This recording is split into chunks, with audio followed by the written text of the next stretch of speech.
Hello friends, आज हमारी class है 41। हमारा टॉपिक रहेगा अभिप्रेरणा और अधिगम, जिसको हम बोलेंगे मोटिवेशन ऑफ लर्निंग। आज की जो क्लास रहेगी उसमें से सिर्फ हम अभिप्रेरणा जो है, मोटिवेशन जो है, इसके बारे में क्लियर करेंगे कि अभिप्रेरणा का अर्थ, परिभाषा, सिद्धांत, प्रकार और विशेषताएं। देन ये वाली वीडियो ज़्यादा बड़ी नहीं रहेगी, सिर्फ इसके अंदर एक टॉपिक को क्लियर करके देन नेक्स्ट क्लास जो होगी उसमें हम लर्निंग के बारे में पढ़ेंगे। ठीक है, नाउ स्टार्ट करते हैं आज की क्लास। जिसको भी क्लास पसंद आए वो इसको लाइक, शेयर, सब्सक्राइब करना ना भूलें। अभिप्रेरणा, ठीक है। तो अभिप्रेरणा में का जो मीनिंग होता है, अभिप्रेरणा का मतलब होता है आपका मोटिवेशन। कि अभिप्रेरणा आपकी होती क्या है। मोटिवेशन वह आंतरिक या बाह्य बल है जो किसी व्यक्ति को किसी विशिष्ट कार्य को करने या एक विशिष्ट तरीके से व्यवहार करने के लिए प्रेरित करता है। मोटिवेशन आपका होता है कि एक तरह से हम कह सकते हैं कि मोटिवेशन एक ऐसा बल है जो व्यक्ति के अंदर क्या होता है, उत्पन्न होता है, ना कि कोई चीज़ जिसे शिक्षक छात्र में अपनी ओर से पैदा करते हैं। ठीक है, तो कहने का मतलब यही है आपका कि मोटिवेशन आंतरिक और बाह्य बल है जो किसी भी व्यक्ति को विशिष्ट कार्य करने के लिए क्या करता है, प्रेरित करता है। ऐसा नहीं है कि उसके अंदर वो स्वयं उत्पन्न हो जाएगा कि कोई चीज़ है तो कि उसको क्या होगा, ऐसा कुछ नहीं है कि कोई चीज़ है ये कि शिक्षक छात्र के अंदर पैदा कर देगा। नो, ये व्यक्ति के अंदर क्या होता है, उत्पन्न होता है आपका। ठीक है, आगे आपका आता है इसकी परिभाषा। तो इसकी जो परिभाषाएं हैं वो स्किनर के अनुसार इसकी परिभाषा आती है कि प्रेरणा सीखने के लिए राजमार्ग है। एक नंबर में क्वेश्चन आ जाता है आपका कि डेफिनेशन दे देंगे आपको कि प्रेरणा सीखने के लिए राजमार्ग है। ये कथन किसका है, तो ये किसका कथन है, आपका स्किनर का। तो एक दो आपकी इम्पोर्टेंट परिभाषाएं होती हैं, डेफिनेशन होती हैं जो आपको याद करनी होती हैं। उसकी कोई ट्रिक नहीं होती कि हाँ भाई इसकी ट्रिक है तो ट्रिक से हमने याद कर लिया। कुछ डेफिनेशंस को हमें याद ही करना होता है। ठीक है, और करनी भी पड़ती हैं क्योंकि क्वेश्चन कहीं से कुछ भी पूछ लिया जाता है। तो जो ज़्यादा इम्पोर्टेंट होती हैं उनको ही मैं इसके अंदर करा रही हूँ, अदरवाइज़ और नहीं करा रही। बहुत सारी हैं इसके अंदर लेकिन इम्पोर्टेंट वाली ही करा रही हूँ। नेक्स्ट आता है इसमें, सेकंड आता है गुड के अनुसार। तो प्रेरणा कार्य को आरंभ करने, जारी रखने और नियमित करने की क्या है, प्रक्रिया है। प्रेरणा क्या है आपका, मोटिवेशन जो है वो कार्य को आरंभ करने, उसको जारी रखने, ठीक है, और नियमित करने की क्या है, एक तरह से प्रक्रिया है, प्रोसेस है आपका। ये बोलते हैं आपका गुड। आगे आपके इसमें नेक्स्ट हेडिंग आती है अभिप्रेरणा। अभिप्रेरणा का वर्गीकरण। अभिप्रेरणा का वर्गीकरण, अभिप्रेरणा का जो वर्गीकरण है वो दो तरीके से होता है। फर्स्टली आता है शारीरिक या फिर जैविक अभिप्रेरणा। सेकंड है आपका अर्जित अभिप्रेरणा। ठीक है, तो सबसे पहले हम फर्स्ट के बारे में क्लियर करेंगे आपको, फर्स्ट के बारे में कि शारीरिक या जैविक जो अभिप्रेरणा होती है वो क्या होती है। तो उनको कहा जाता है जो व्यक्ति को जीवित रखने के लिए आवश्यक है। जैविक प्रेरणा क्या होती है कि जो व्यक्ति को जीवित रखने के लिए क्या होती है, आवश्यक होती है, और ये जन्म से ही बालक में मौजूद होती है। जो बालक होता है उसमें कब से होती है, ये जन्म से ही उसके अंदर होती है। इसके अंदर क्या आता है, इसमें आता है आपका भूख, ठीक है, इसमें आती है आपकी प्यास, इसमें आती है आपकी नींद, ओके, इसमें आता है आपका दर्द, अगर दर्द होता है वो, ये सभी चीज़ें आती हैं आपकी जैविक अभिप्रेरणा के अंदर। तो क्लियर हुआ आपको। और ये सभी देश क्या होता है, ये सभी देश, ये सभी काल, ओके, ये सभी देश काल के जो लोगों में एक ही रूप में पाया जाता है। जो शारीरिक और जैविक अभिप्रेरणा होती है ये आपकी जीवित रहने के लिए आवश्यक है। ये जन्म से बालक के अंदर होती है। इसमें भूख, प्यास, नींद, दर्द, ये सभी चीज़ें होती हैं, और ये देश और काल के लोग में एक ही रूप में पाया जाता है आपका। ठीक है, नेक्स्ट है आपका इसमें अर्जित अभिप्रेरणा। अर्जित अभिप्रेरणा में क्या है ऐसी अभिप्रेरणा जन्मजात नहीं होती। ये क्या है आपकी? जन्मजात नहीं होती। ठीक है। अर्जित, अर्जित से आपको समझ आ रहा होगा कि ये जन्मजात नहीं होती, इनको व्यक्ति जन्म के बाद सीखता है। कब सीखता है? जन्म के बाद। और ये जो अभिप्रेरणा होती है ये व्यक्ति के जीवित रहने के लिए आवश्यक नहीं होती। जैसे कि प्रतिष्ठा आ जाता है इसमें, ठीक है, इसमें प्रशंसा आ जाता है आपका, इसमें आपका आक्रमणशीलता आ जाता है। तो ये सब आता है आपका अर्जित अभिप्रेरणा के अंतर्गत। क्लियर हुआ आपको कि अभिप्रेरणा के वर्गीकरण में कि जो आपका ये होता है जैविक और अर्जित अभिप्रेरणा। ठीक है। नेक्स्ट हेडिंग आती है हमारी, उसके बाद आपकी आती है मोस्ट इम्पोर्टेंट आपकी हेडिंग है अभिप्रेरणा के सिद्धांत। ठीक है। तो अभिप्रेरणा के सिद्धांत मैस्लो के अनुसार हैं आपके। मैस्लो के अनुसार मैस्लो ने आवश्यकता के सिद्धांत को 5 क्रम में विभाजित किया है। कितने क्रम में विभाजित किया है आपका? 5 क्रम में विभाजित किया है आपका। ठीक है। कितने में किया है? 5 में किया है। 1 2 3 4 और आपका 5। स्टार्टिंग के जो 3 स्तर होते हैं, 3 स्तर होते हैं, इनको हम बोलते हैं निम्न स्तर। जैविक मांग, सुरक्षा मांग आपका और सामाजिक मांग, ये जो आते हैं ये आते हैं आपके निम्न स्तर के अंदर। और आपका सम्मान मांग और आपका आत्मानुभूति मांग ये आता है आपका उच्च स्तर के अंदर। ठीक है। तो ये क्या है आपके मैस्लो के अनुसार आवश्यकता के सिद्धांत को, जो आपका मैस्लो के सिद्धांत के अनुसार जो आवश्यकता का सिद्धांत है, अभिप्रेरणा का जो सिद्धांत है, इसको 5 क्रम में क्या किया गया है? विभाजित किया गया है। ठीक है। तो सबसे पहले अगर हम बात करते हैं तो व्यक्ति सबसे पहले क्या करता है?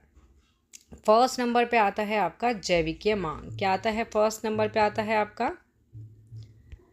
फर्स्ट नंबर इज आता है आपका जैविकीय मांग। कि व्यक्ति सबसे पहले जैविकीय मांग करता है, जो उसके लिए क्या करती है?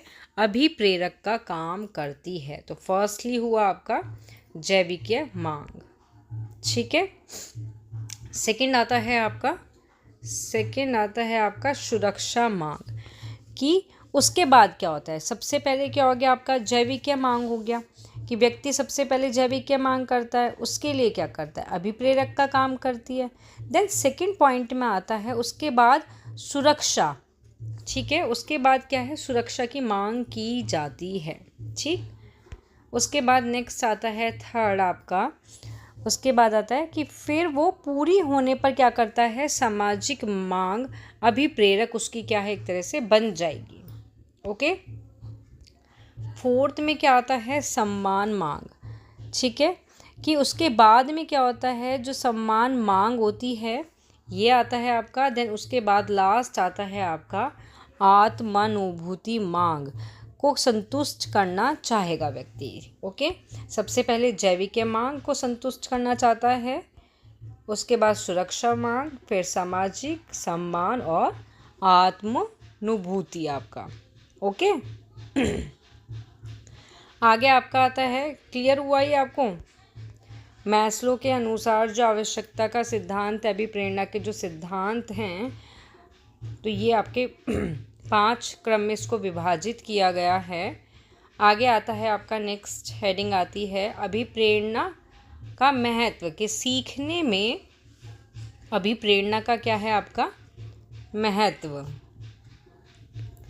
तो अभिप्रेरणा के महत्व में आता है अभिप्रेरणा का प्रभाव सीखने की प्रक्रिया को प्रभावित करता है। कि जो अभिप्रेरणा होती है हमारी, जो मोटिवेशन होता है, उसका जो भी प्रभाव होगा, ठीक है, वो सीखने की प्रक्रिया को क्या करेगा? प्रभावित करता है आपका। ओके। उसके बाद आता है जो इस प्रकार है। सीखने का उद्देश्य पुरस्कार, दंड, प्रगति, परिणाम, का ज्ञान, प्रशंसा, निंदा या फिर प्रतियोगिता, ये सभी किसके अंतर्गत आती हैं? आपकी अभिप्रेरणा के अंतर्गत आती हैं। कि अभिप्रेरणा का जो प्रभाव है वो सीखने का जो भी प्रोसेस होता है उसको प्रभावित करता है, कि जो सीखने का उद्देश्य है उसको प्रभावित करेगा।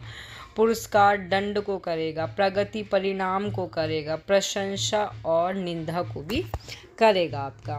तो इस तरीके से सीखने में अभिप्रेरणा का क्या है? आपका महत्व है। नेक्स्ट हेडिंग आती है आपकी अभिप्रेरणा के प्रकार, टाइप्स ऑफ मोटिवेशन। क्या आता है? Types of motivation. ठीक है, तो ये आपके 2 टाइप्स के होते हैं। एक होता है आपका नेगेटिव, एक होता है सकारात्मक मतलब पॉजिटिव, और एक होता है आपका नकारात्मक। ठीक है, अब आपका जो पॉजिटिव होता है, जो आपका पॉजिटिव मोटिवेशन है, अभिप्रेरणा है, वो क्या होती है कि इसके नाम से ही आपको पता लग रहा होगा, सकारात्मक जो है इसके नाम से पता लग रहा होगा कि जिसमें क्या होता है, कुछ अच्छा होता है। ठीक है इसी क्या होता है, ये एक आपकी आंतरिक अभिप्रेरणा भी ये कहलाती है। ठीक है, इसमें बालक क्या करता है, व्यक्ति को अंदर से क्या मिलती है, उसको प्रेरणा मिलती है, चाहे तो क्या नहीं कर सकता। इस मनोबल के कारण वह खुद का परिवार, देश, समाज का नाम क्या कर सकता है, एक तरह से रोशन कर सकता है। फॉर एग्जाम्पल के लिए आपका, जैसे किसी भी बालक ने कोई गलती कर दी हो, ठीक है, शिक्षक उसे कहते हैं कोई बात नहीं, शुरुआत में ऐसी गलती स्वाभाविक है, तुम इसे 1-2 बार बिल्कुल सुधार लोगे, तो तुमने प्रयास किया और यही बहुत बड़ी बात है, तो शाबाश बच्चे, चलो फिर से करेंगे या करके दिखाओ। ये होता है आपका पॉजिटिव मोटिवेशन। अब आता है आपका नेगेटिव मोटिवेशन। नेगेटिव मोटिवेशन कि नकारात्मक अभिप्रेरणा क्या होती है, ये आपकी पॉजिटिव की बिल्कुल डिफरेंट होती है, बिल्कुल क्या होती है, उल्टी होती है। इसमें बालक को प्रेरणा तो मिलती है लेकिन वो आंतरिक नहीं होती। वो कैसी होती है? वो होती है आपकी वाह वाली होती है, जो ज़्यादा समय तक नहीं रहती। इसमें क्या होता है, आपका दंड होता है, इसमें आपकी सज़ा होती हैं, ये सारी क्या होती हैं, आपकी नकारात्मक प्रेरणा आती हैं इसके अंदर। फॉर एग्जाम्पल के लिए, जैसे सकारात्मक प्रेरणा के उदाहरण में क्या था कि अध्यापक ने छात्र को आंतरिक रूप से प्रेरित किया। यहाँ क्या होगा इसमें कि अध्यापक जो है वो छात्र को सजा देगा या पिटाई कर देगा कि तुमने गलती कैसे कर दी भाई, तो मैंने पढ़ाया तो था, तुम पढ़ाई नहीं करते, तुम एक होशियार विद्यार्थी नहीं हो, तुम ऐसे ही रहोगे, हमेशा रिक्शा चलाओगे, सब्जी चलाओगे, यही सब करोगे बस। तो ये सब किसके अंतर्गत आता है? ये आता है आपका नेगेटिव, नकारात्मक अभिप्रेरणा के अंदर, कि जो टीचर होते हैं वो उसमें उसकी गलती की सज़ा देते हैं इसमें। तो क्लियर हुआ आपको कि टाइप्स ऑफ मोटिवेशन में कि मोटिवेशन के 2 टाइप्स होते हैं, सकारात्मक और नकारात्मक आपका। ठीक है, अब आगे आता है इसमें क्वेश्चन। देखो क्वेश्चन किस तरीके से आता है। क्वेश्चन आता है आपका, देखो एक क्वेश्चन यहाँ पे देख लो कि प्रेरणा सीखने के लिए राजमार्ग है, ये कथन किसका है? हल ने दिया था, वॉटसन ने दिया, स्कीनर ने दिया, या ब्रूनर ने दिया? अगर आपने थ्योरी अच्छे से पढ़ी है तो आप इसका करेक्ट आंसर लगा लोगे। अगर आपको डेफिनेशन का पता है तो आप इसको इजीली बता दोगे। इसीलिए मैंने कहा था कि क्वेश्चन इस तरीके के आपके आते हैं एग्ज़ाम में, तो आपको 1-2 डेफिनेशन भी याद करनी होती है। तो इसका करेक्ट आंसर होगा आपका स्कीनर। ठीक है, स्कीनर ने ही कहा है कि प्रेरणा सीखने के लिए क्या है, एक तरह से राजमार्ग है। तो इस तरीके के क्वेश्चन जो हैं आपके एग्ज़ाम में आ जाते हैं। अगर आप थ्योरी को बहुत अच्छे से पढ़ोगे फिर आपको कोई प्रॉब्लम नहीं होगी कि क्वेश्चन कहीं से भी किसी भी तरीके से आ जाए, आप उसको अटैम्प्ट करोगे और आपको 1 नंबर जो है मिल जाएगा, वो कहीं नहीं गया आपका 1 नंबर। ओके, तो यहाँ आपकी जो क्लास होती है ये ख़त्म होती है, समाप्त होती है। अभिप्रेरणा में आपका इतना ही है। नाउ नेक्स्ट क्लास में मिलेंगे हम एक न्यू टॉपिक के साथ। न्यू टॉपिक रहेगा हमारा अधिगम, क्योंकि जो हमारा अभी ओवरऑल टॉपिक है वो है अभिप्रेरणा और अधिगम। तो अभिप्रेरणा मोटिवेशन हमने क्लियर कर लिया है, देन लर्निंग जो हमारा अधिगम है उसको डिटेल में हम नेक्स्ट क्लास में डिस्कस करेंगे। तो यहाँ क्लास ख़त्म होती है। जिसको भी क्लास पसंद आए वो इसको लाइक शेयर सब्सक्राइब करना ना भूलें। Thank you.